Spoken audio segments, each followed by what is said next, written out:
मित्रांनो, आज V60 launch होतोय आणि लॉन्चच्या पहिल्याच दिवशी आपण हा फोन दिलेला आहे आपले मित्र राजू भाऊ आणि दीपक भाऊ यांना. आज ते आलेले आहेत. ते बऱ्याच दिवसापासून आपल्या या V60 ची वाट पाहत होते. त्यांनी मागील 15 दिवसापासून आपल्याला सांगून दिलं होतं, ज्या दिवशी V60 येईल त्या दिवशी तुम्ही मला फोन करा, मी त्या दिवशी हा फोन घेऊन जाईल. आणि आज हा फोन लॉन्च होतोय आणि आपल्याला अत्यंत आनंद होतोय की आपल्या V60 या विवोच्या मोबाईलचे पहिले ग्राहक आहेत आपले राजू भाऊ.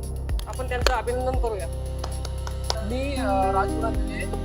मी आथोरो सुपर मार्केटमध्ये पहिल्यापासूनच माझी खरेदी इथेच घेतो. मी फ्रीज असेल, LED TV असेल, मोबाईल असेल घेतलेले आहेत. आणि मी सरांना फोनसुद्धा केला होता की मला V60 मोबाईल खूप आवडलेला आहे. मी त्यांना कॉल करून विचारलं होतं. ते म्हणजे ज्या दिवशी मोबाईल येईल त्या दिवशी मी तुम्हाला पहिला कॉल करेन आणि पहिला मोबाईल मी लॉन्च झाल्या त्याच दिवशी घेऊन राहील. मी सरांचं पुन्हा म्हणजे धन्यवाद देतो आणि अभिनंदन सुद्धा. भाऊंचं सुद्धा खूप खूप अभिनंदन. आणि यांनी प्री बुकिंग केल्यामुळे यांना आपण V60 या मोबाईलवरती 1 वर्षाची एक्सटेंडेड वॉरंटी आणि आपल्या दुकानचं एक सरप्राईज गिफ्ट म्हणून आपण यांना ही वॉच गिफ्ट दिलेली आहे. आणि आमच्या सगळ्या स्कीम मिळवायच्या असतील तर आमच्या आथोरो सुपर मार्केटला भेट द्या. आमचा पत्ता राजा संभाजी चौक, सिंदखेड राजा.